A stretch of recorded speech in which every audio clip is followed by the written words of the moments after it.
اب تک ہم مشرقی پاکستان کے بنگلہ دیش بننے کی کہانی میں اس جگہ پر پہنچے تھے کہ 7 دسمبر 1970 کے عام انتخابات کے نتائج سامنے آنے کے بعد جو سیاسی طور پر باشعور لوگوں کے لیے تو نہیں لیکن شاید ملک کے حکمرانوں کے لیے بہت زیادہ حیرانی اور اچنبھے کا باعث بنے تھے۔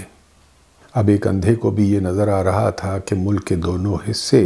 ایک دوسرے سے 1500 کلومیٹر سے زیادہ جغرافیائی فاصلے کے علاوہ اب سیاسی سطح پر بھی دو مختلف دنیاؤں میں بٹ چکے تھے۔ مشرقی پاکستان میں کسی بھی مغربی پاکستان کی سیاسی پارٹی کے پاس ایک بھی نشست نہیں تھی۔ اسی طرح عوامی لیگ جس نے مشرقی پاکستان میں تو تقریباً 99% نشستیں جیت لی تھیں، اس کے پاس بھی مغربی پاکستان میں ایک بھی نشست نہیں تھی۔ عوامی لیگ نے تو ٹوکن کے طور پر مغربی پاکستان سے ایک کراچی اور ایک اسلام آباد میں اپنے 2 نمائندے انتخابات میں کھڑے کیے تھے، لیکن مغربی پاکستان کی سب سے بڑی پارٹی ذوالفقار علی بھٹو کی پیپلز پارٹی نے مشرقی پاکستان میں اپنا ایک نمائندہ بھی انتخابات میں کھڑا کرنے کی زحمت گوارا نہیں کی تھی، اور وہ پورا میدان مجیب الرحمان کے لیے از خود خالی چھوڑ دیا تھا۔ کیا اس کا مطلب یہ ہے کہ بھٹو نے ذہنی طور پر پہلے ہی مشرقی پاکستان سے ہاتھ دھو لیے تھے اور دونوں پارٹیوں نے اپنے اپنے علاقے بانٹ لیے تھے؟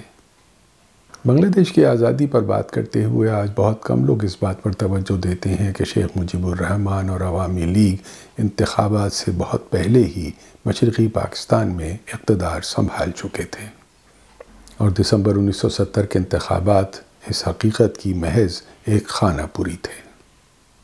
اس وقت مشرقی پاکستان میں گورنر وائس ایڈمرل سید محمد احسن تھے، جو حیدرآباد دکن کے ایک تعلیم یافتہ گھرانے سے تعلق رکھتے تھے۔ انہیں یحییٰ خان نے ان کے احتجاج کے باوجود پاکستان بحریہ کے کمانڈر ان چیف کے عہدے سے ہٹا کر مشرقی پاکستان میں گورنر لگا کر بھیج دیا تھا۔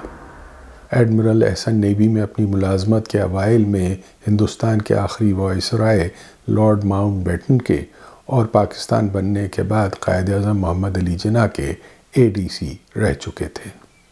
ان کے ساتھ پاکستانی فوج کی ایسٹرن کمانڈ کے سربراہ اور مشرقی پاکستان میں chief marshal law administrator Rampur کے نواب خاندان کے لیفٹیننٹ جنرل صاحبزادہ محمد یعقوب خان تھے۔ یہ دونوں اہل علم اور نرم گو فوجی افسران اگرچہ اس وقت جنرل یحییٰ خان کی مجیب الرحمان کے ساتھ سافٹ پیڈلنگ اور اپیزمنٹ کی پالیسی کے لیے بہت موزوں تھے، لیکن وہ اس وقت مشرقی پاکستان کی بدلتی ہوئی گراؤنڈ ریالٹیز کے اعتبار سے اپنے آپ کو بہت مشکل اور دشوار صورتحال میں پا رہے تھے۔ گورنر کی حیثیت سے تمام سول اور امن عامہ کے مسائل ایڈمرل احسن کی ذمہ داری تھے، لیکن ملک میں نافذ مارشل لاء کے قوانین اور ریگولیشن کی خلاف ورزی پر کوئی ڈسپلنری ایکشن لینا ان کے اختیارات میں شامل نہیں تھا، بلکہ اس کا اختیار مارشل لاء ایڈمنسٹریٹر کے پاس تھا۔ ملک کے صدر اور commander in chief general Yahya Khan, army chief general Abdul Hamid Khan اور جنرل پیر زادہ عوامی لیگ اور دوسرے سیاسی رہنماؤں کے ساتھ اپنی گفتگو میں گورنر احسن کو کبھی شریک نہیں کرتے تھے، اور ان کا کام عملاً وقتاً فوقتاً ایئرپورٹ پر صدر جنرل یحییٰ خان کا رسماً استقبال کرنا اور انہیں رخصت ہوتے ہوئے خدا حافظ کہنے تک محدود تھا۔ روزمرہ کے انتظامی معاملات کا اختیار صوبے کے بنگالی چیف سیکرٹری شفیع الاعظم کے پاس تھا، جو اپنی ہدایات براہ راست جنرل یحییٰ خان یا مجیب الرحمان سے لیتے تھے۔ اس کے برعکس مارشل لاء ایڈمنسٹریٹر جنرل یعقوب خان کو یہ واضح ہدایات تھیں کہ وہ صوبے کے سول اور سیاسی معاملات میں دخل نہ دیں تاوقتے کہ شہر میں کوئی بڑا فساد یا رائٹ نہ ہو جائے، اور وہ ملک کے وسیع تر مفادات اور شیخ مجیب الرحمان کے ساتھ ہونے والی گفت و شنید کی نازک نوعیت کی وجہ سے کوئی ایسا ڈسپلنری قدم نہ اٹھائیں جس سے شیخ مجیب الرحمان کو بدگمانی اور شکایت کا موقع ملے۔ اس کا نتیجہ یہ نکل رہا تھا کہ جب دوسری سیاسی پارٹیوں کے رہنما یا غیر بنگالی تاجر اور عام شہری عوامی لیگ کے کارکنوں کی کسی کھلی زیادتی یا مارشل لاء ریگولیشن کی خلاف ورزی کے بارے میں شکایت گورنر کے عملے کے پاس لے کر جاتے تھے، تو وہ اس خلاف ورزی پر ایکشن لینے کا اختیار نہ ہونے کی وجہ سے انہیں مارشل لاء ہیڈ کوارٹر کی طرف بھیج دیتے تھے، اور ماشاء اللہ ہیڈ کوارٹر میں فوجی عملہ انہیں یہ کہہ کر واپس سول انتظامیہ کے پاس بھیج دیتا تھا کہ یہ سول اور امن عامہ کا مسئلہ ہے۔ اسی وجہ سے ڈھاکہ میں ٹیکسٹائل کے ایک بڑے صنعت کار اور ایکسپورٹر نے ISPR کے اس وقت میجر صدیق سالک سے کہا تھا، ایسا لگتا ہے کہ کوئی حکومت ہے ہی نہیں، یا کم از کم ایسی کوئی نہیں ہے جو میری مدد کر سکے۔ اور ایک بنگالی بیرسٹر نے ان سے کہا تھا کہ آپ قانون حتیٰ کہ ماشاء اللہ کا مذاق کیوں بنوا رہے ہیں، یا آپ اسے نافذ کریں یا اسے ہٹا لیں۔ اور میجر صدیق سالک کے پاس اس کا کوئی جواب نہیں تھا سوائے اس کے کہ وہ اس بات کی رپورٹ جنرل یعقوب خان کو کریں، اور جنرل یعقوب جنرل پیرزادہ، جنرل عبدالحمید اور جنرل یحییٰ خان کو اس کی رپورٹ کریں، جس کا جواب ایک لمبی ہوں کے علاوہ کبھی نہیں آیا تھا۔ جیسے جیسے ملک میں سیاسی ہیجان بڑھ رہا تھا، مشرقی پاکستان میں نوجوان سیاسی کارکن جونیئر سرکاری ملازمین کی ہڑتالوں، مزدوروں، رکشہ والوں، ریہڑی اور چھابڑی والوں کے مطالبوں اور ان کی مانگوں کی آواز کو بلند سے بلند کرنے میں انہیں مدد دے رہے تھے، جن کی امنگیں اب عوامی لیگ کے 6 نکات کے پروگرام میں اپنی تمام مشکلوں اور دکھوں کا مداوع دیکھ رہی تھیں۔ گھیراؤ اور جلاؤ کے مسلسل اقدامات کی وجہ سے ایک کے بعد دوسری فیکٹریاں اور میلیں بند ہو رہی تھیں، اور ان میں کام کرنے والے مزدور بے روزگاری اور اپنے معاشی حالات سے تنگ آ کر سیاسی ہنگاموں میں شامل ہونے کا ایندھن بن رہے تھے۔ آدم جی جھوٹ، نشتر جھوٹ، کھلنا جھوٹ، چٹاگانگ اسٹیل، کھلنا پیپر مل یا بند ہو چکے تھے یا صرف چند دن کھلتے تھے دوبارہ بند ہو جانے کے لیے۔ 5 مئی کو ڈھاکہ میں Pakistan council of national integration کی دفتر اور لائبریری میں بم کا پہلا دھماکہ ہوا تھا، اور اس کے بعد مختلف علاقوں اور شہروں میں ہونے والے چھوٹے موٹے بم کے دھماکے ایسا لگتا تھا جیسے سیاسی ایجیٹیشن کے بوائلنگ پاٹ کو گرم رکھنے کے لیے وقفے وقفے سے کیے جا رہے ہیں۔ بم پھینکنے والے نوجوان اطمینان سے جیپ میں بیٹھ کر آتے تھے، اس جگہ کو لوگوں سے خالی کرا کر بم پھینکتے تھے، اور اسی اطمینان کے ساتھ مجمع میں سے گزر کر چلے جاتے تھے۔ نہ کوئی رپورٹ ہوتی تھی اور نہ کوئی کبھی گواہی پیش ہوتی تھی۔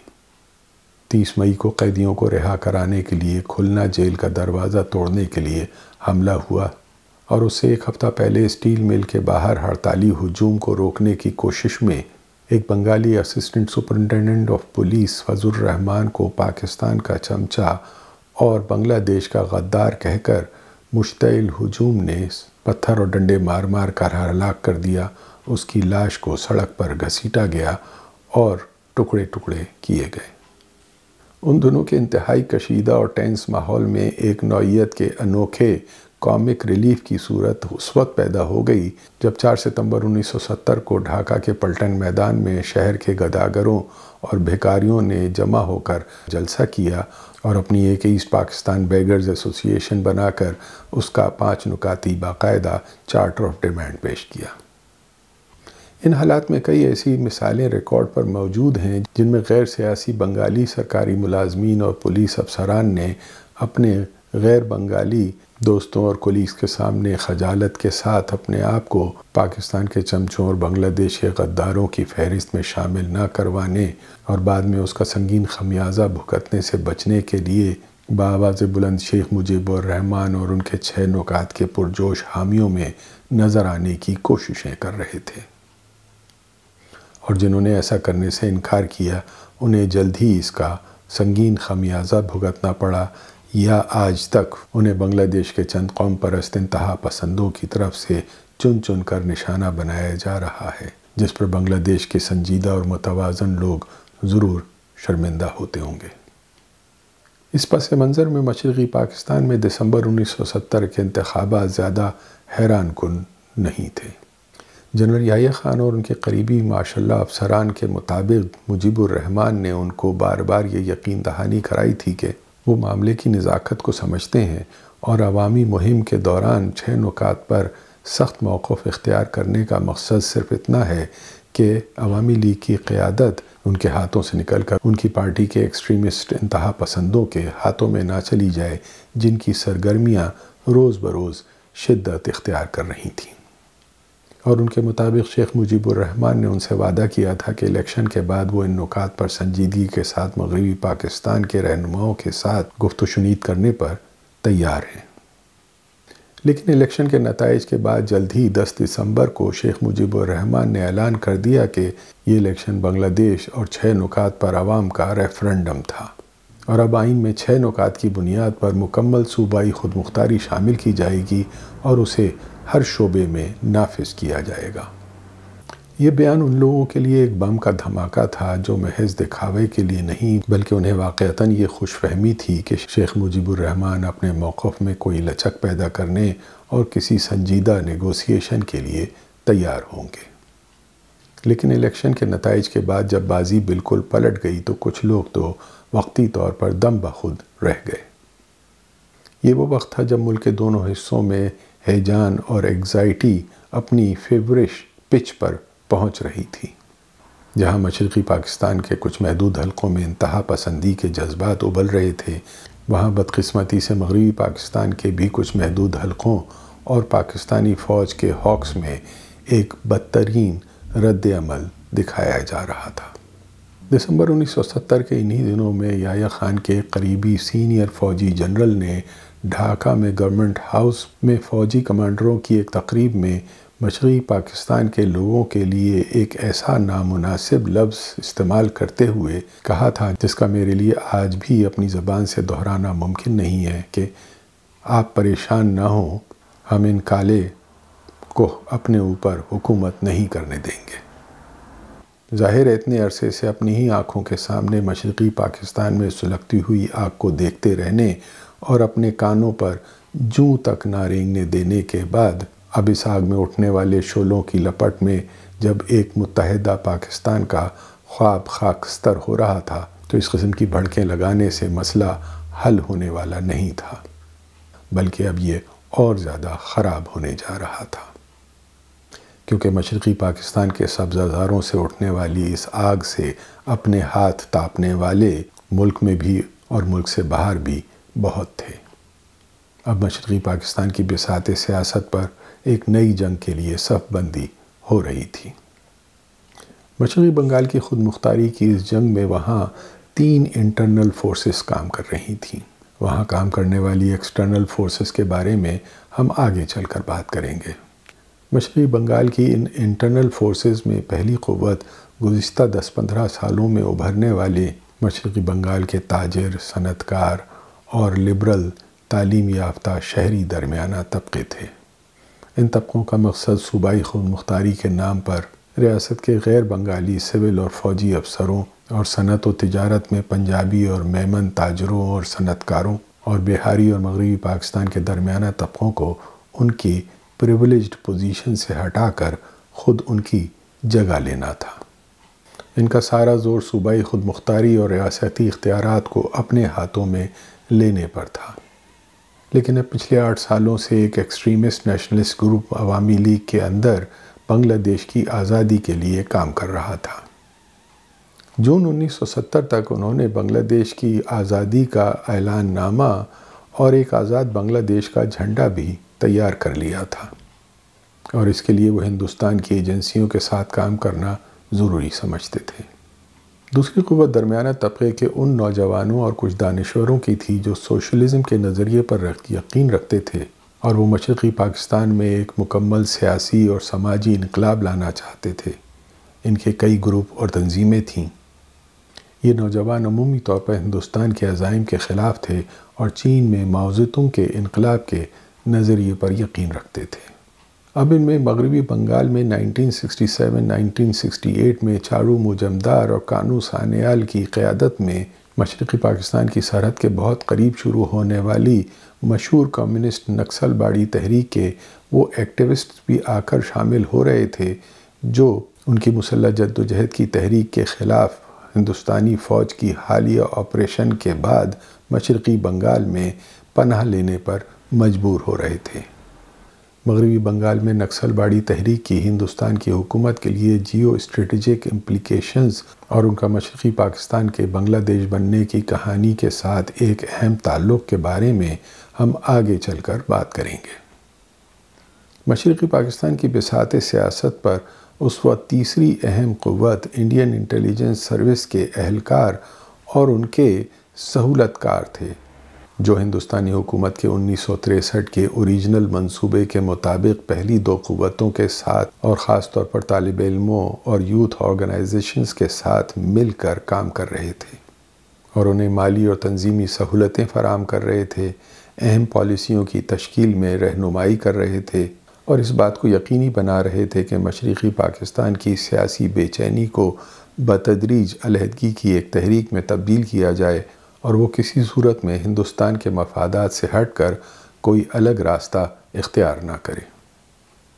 مشرقی پاکستان کی ان تین قوتوں کا مقابلہ اس وقت مغربی پاکستان کی دو قوتوں میں سے تھا، جن میں ایک فوجی طاقت اس وقت مکمل ریاستی اختیارات رکھنے والے فوجی افسران کی تھی، جن کی ساری پاور ایک فرد واحد جنرل یحییٰ خان کے ہاتھوں میں کنسنٹریٹ ہو گئی تھی، اور دوسری سیاسی طاقت اب پاکستان پیپلز پارٹی کے ذوالفقار علی بھٹو کے ہاتھوں میں آ گئی تھی۔ لیکن بظاہر یہ دو الگ مگر ایک ہی یعنی مغربی پاکستان کے اجتماعی، سیاسی اور معاشی مفادات کے دو روپ تھے۔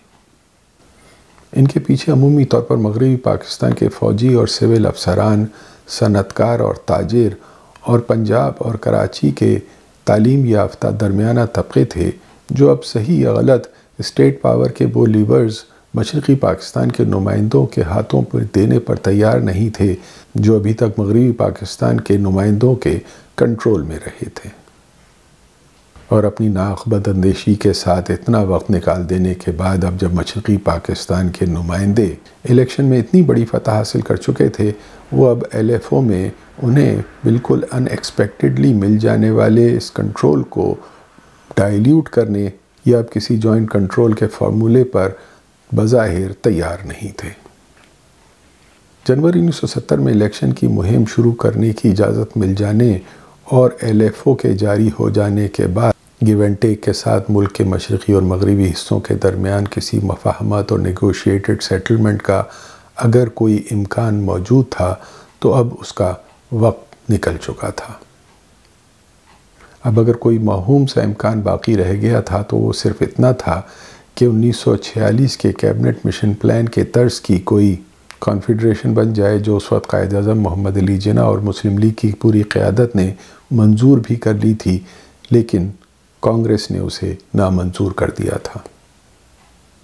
اس صورت میں ایک پاکستان کی کانفیڈریشن کے اندر مشرقی اور مغربی پاکستان اپنے علیحدہ اور آٹونومس وجود کے ساتھ متحد رہتے۔ عوامی لیگ کے 6 نکات کی بنیاد پر نیگوسیشن کر کے مرکز کے پاس کچھ ضروری اختیارات کے علاوہ باقی تمام اختیارات مشرقی اور مغربی پاکستان کی 2 فیڈریشنز کو پرامن طریقے سے منتقل ہو جاتے، جس اسکیم کے بارے میں ہم پاکستان موومنٹ کے بارے میں اپنی ایک پچھلی ویڈیو میں تفصیل سے گفتگو کر چکے ہیں۔ اقتدار کی اس پرامن منتقلی سے مغربی پاکستان اس سے زیادہ کچھ نہیں کھوتا جو اس نے صرف 1 سال کے بعد پھر بھی طاقت کے زور پر کھو دیا، لیکن اس سے پاکستان کے دونوں حصوں کے درمیان ایک اینیمیٹی ختم ہو کر ان کے درمیان کامن اسٹریٹجک، اکنامک اور کلچرل انٹرسٹ 1947 کی طرح دوبارہ ابھر کر سامنے آ جاتے ہیں۔ اگرچہ پاکستان کے لیے یہ بازی تقریباً ہار جانے کے قریب ہونے کے باوجود ہندوستان کے منصوبے کے لیے ایک ٹرمپ چال ہونے کی وجہ سے اس کی شدید مخالفت ہوتی اور اسے ناکام بنانے کی ضرور کوشش ہوتی، لیکن فی الحال پاکستان کے حکمران یا تو خود اس پر ذہنی طور پر تیار نہیں تھے یا پھر وہ اب بھی اس خوش فہمی میں مبتلا تھے کہ وہ جب چاہیں گے فوجی طاقت کے زور پر عوامی لیگ کی بغاوت کو دبا لیں گے۔ اس کے لیے ایک جانب وہ شیخ مجیب الرحمن پر ایک نیگوشیٹڈ سیٹلمنٹ کے لیے دباؤ ڈال رہے تھے اور دوسری طرف بھٹو فوجی حکمرانوں کی درپردہ تائید اور حمایت کے ساتھ مجیب الرحمن پر دباؤ بڑھانے کے لیے 6 نکات کے اوپر ایک سخت رویہ اپنا رہے تھے اور اس کی بنیاد پر مغربی پاکستان میں اپنی مقبولیت کو بڑھانے کی کوشش کر رہے تھے۔ ویسے بھی جنرل یحییٰ خان کا شیخ مجیب الرحمن کے ساتھ کوئی سیٹلمنٹ ہو جانے اور انہیں اقتدار منتقل ہو جانے کی صورت میں، جس کا امکان اب کم ہی تھا، لیکن اس صورت میں بھٹو کو اپنے لیے کوئی عہدہ ملنے کا کوئی امکان نظر نہیں آ رہا تھا۔ شیخ مجیب الرحمن اور ذوالفقار علی بھٹو کے سیاسی اور ذاتی کیریکٹر کو مد نظر رکھتے ہوئے، جس کی تفصیل میں جانا اس وقت ہمارا موضوع نہیں ہے، یہ بات سمجھنا بالکل مشکل نہیں ہے کہ مجیب الرحمن کے لیے مشرقی بنگال اور بھٹو کے لیے مائی مفادات کی نمائندگی کے علاوہ صرف اپنے ذاتی اقتدار کی خاطر یہ دونوں ملک کو توڑ دینے اور اپنا اپنا حصہ الگ لے جانے کے لیے ایک لمحے کا توقف کرنے سے بھی گریز نہیں کرتے۔ اور مجیب الرحمن تو ایک بازی جیت چکے تھے، اب اگر انہیں پورے پاکستان کی حکومت نہ بھی ملتی تو انہوں نے بنگلہ دیش کو تو اپنے لیے سیکیور کر لیا تھا۔ لیکن بھٹو کے لیے پورے پاکستان یا بقیہ پاکستان یعنی مغربی پاکستان کی حکومت حاصل کرنے کے لیے بھی مجیب الرحمن کو راستے سے ہٹانا ضروری تھا، چاہے اس کے لیے مشرقی پاکستان الگ ہو جائے جہاں وہ پہلے ہی مقابلہ کرنے نہیں گئے تھے۔ جبکہ جنرل یحییٰ خان کا بظاہر انٹرسٹ صرف اتنا تھا کہ بھٹو اور مجیب میں سے چاہے جو کوئی بھی حکومت بنائے وہ خود صدر بن کر رہ سکے۔ لیکن بہرحال وہ ایک فوجی جنرل کی حیثیت سے بھٹو کے برخلاف اس کی خاطر مشرقی پاکستان کو بھی چھوڑ دینے پر تیار نہیں تھے، اور مشرقی پاکستان کے ساتھ ایک کنفیڈریشن کے باریک اسٹریٹجک معاملات ان کی سمجھ سے شاید بالاتر تھے، اور اس کے لیے شاید ان کی حکمت عملی یہ تھی کہ وہ خود اور بھٹو کے ذریعے زیادہ سے زیادہ دباؤ ڈال کر مجیب الرحمن کو کمپرومائز کرنے پر تیار کر لیں، اور وہ پھر بھی اگر اپنی ضد پر قائم رہے تو وہ پوری فوجی طاقت کے ذریعے اسے فکس کر دیں، اور انہیں اپنی اس فوجی طاقت کی کامیابی پر پورا یقین تھا، اور یہ شاید ایسا غلط بھی نہیں تھا، سوائے اس کے کہ ہندوستان غیر قانونی طور پر بین الاقوامی سرحد پار کر کے فوجی مداخلت نہ کر دے۔ جہاں تک ہندوستان کی طرف سے براہ راست فوجی مداخلت کے خطرے کا تعلق ہے تو شاید جنرل یحییٰ خان کو اس بات کا یقین تھا کہ وہ امریکہ اور چین کی مدد اور حمایت سے ہندوستان کی مداخلت کو روکنے میں کامیاب ہو جائیں گے، اور بالفرض اگر امریکہ نے عین وقت پر فیصلہ کن مدد کرنے میں لہت و لعل کی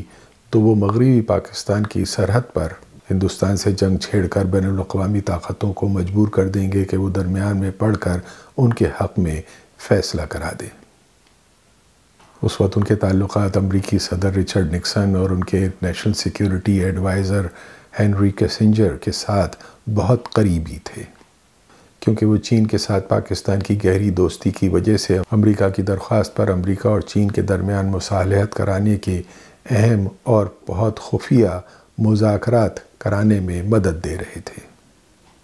دسمبر 1970 تک مشرقی پاکستان کی بساط سیاست پر جو آخری بازی جم چکی تھی، اس میں اب تمام کھلاڑیوں نے تیزی کے ساتھ اپنی اپنی چالیں چلنی شروع کر دی تھیں۔ مجیب الرحمن نے یحییٰ خان کی طرف سے اقتدار منتخب نمائندوں کو منتقل کرنے کے لیے قومی اسمبلی کا اجلاس بلانے کے اعلان میں تاخیر کو پریمپٹ کرنے کے لیے 3 جنوری 1971 کو ڈھاکہ کے پلٹن میدان میں ایک بہت بڑے اور پرجوش جلسے میں خطاب کرتے ہوئے نہ صرف اس الیکشن کو 6 نکات اور بنگلہ دیش پر ایک ریفرنڈم قرار دیا، بلکہ عوامی لیگ کے تمام قومی اسمبلی کے منتخب اراکین سے بھرے مجمع کے سامنے قرآن مجید پر ہاتھ رکھ کر اور اللہ کو حاضر ناظر جان کر یہ حلف اٹھوایا کہ وہ ہر صورت میں 6 نکات کے پروگرام پر مضبوطی سے قائم رہیں گے۔ یہ نہ صرف عوامی لیگ کی طرف سے یحییٰ خان اور مغربی پاکستان کے حکمرانوں کے لیے ایک سخت پیغام اور اعلان جنگ تھا، بلکہ یہ اپریل 1946 میں متحدہ ہندوستان میں مسلم لیگ کے تمام نامنتخب اراکین اسمبلی کی طرف سے قرآن مجید پر حلف اٹھانے کی اس تقریب کی تکلیف دہ بازگشت تھی جو قائد اعظم محمد علی جناح نے ان سے پاکستان کے مطالبے پر قائم رہنے اور اس سے وفادار رہنے کے لیے لیا تھا۔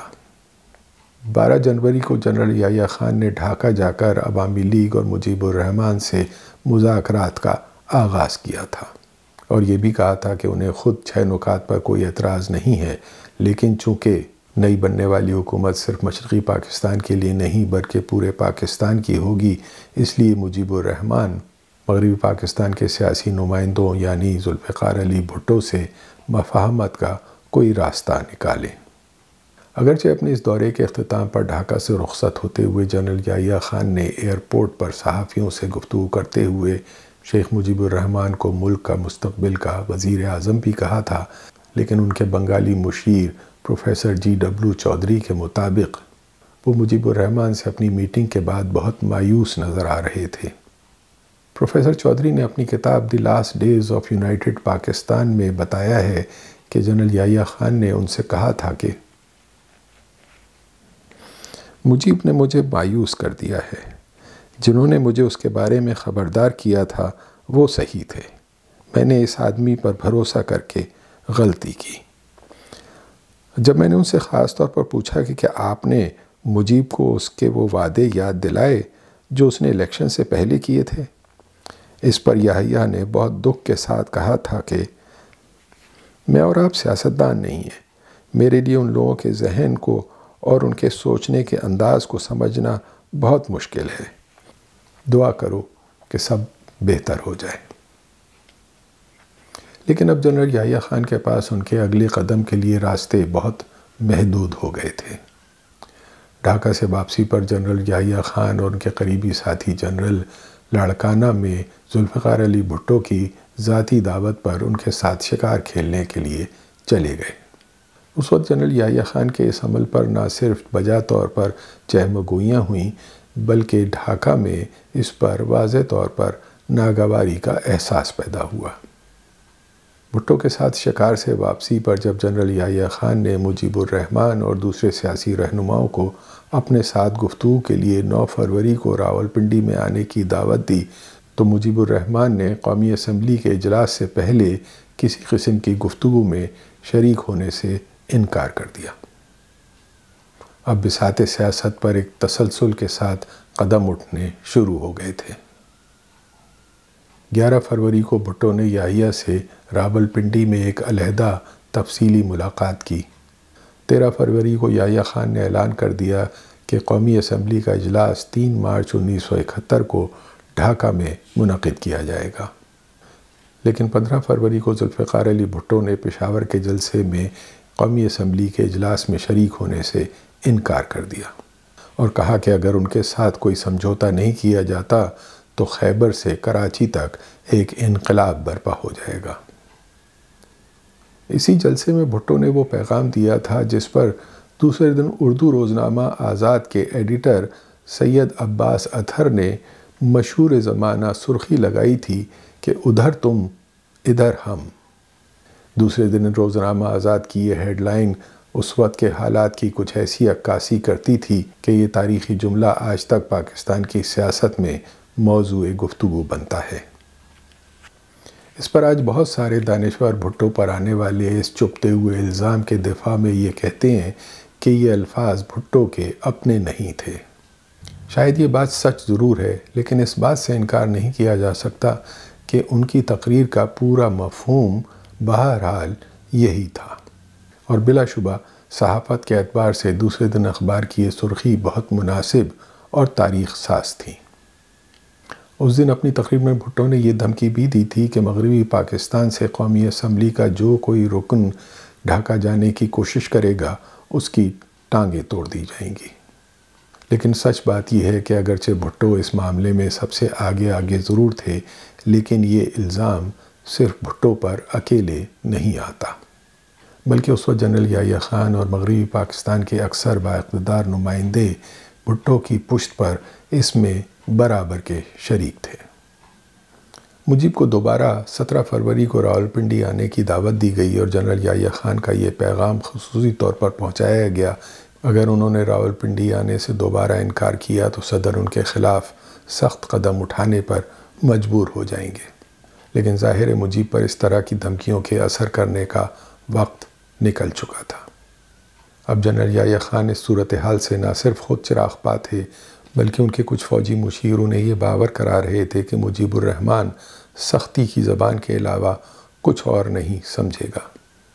اور مجیب جو ملک کا کھلا غدار ہے اسے اقتدار حوالے کرنا ایک ایسی غلطی ہوگی جسے تاریخ کبھی معاف نہیں کرے گی،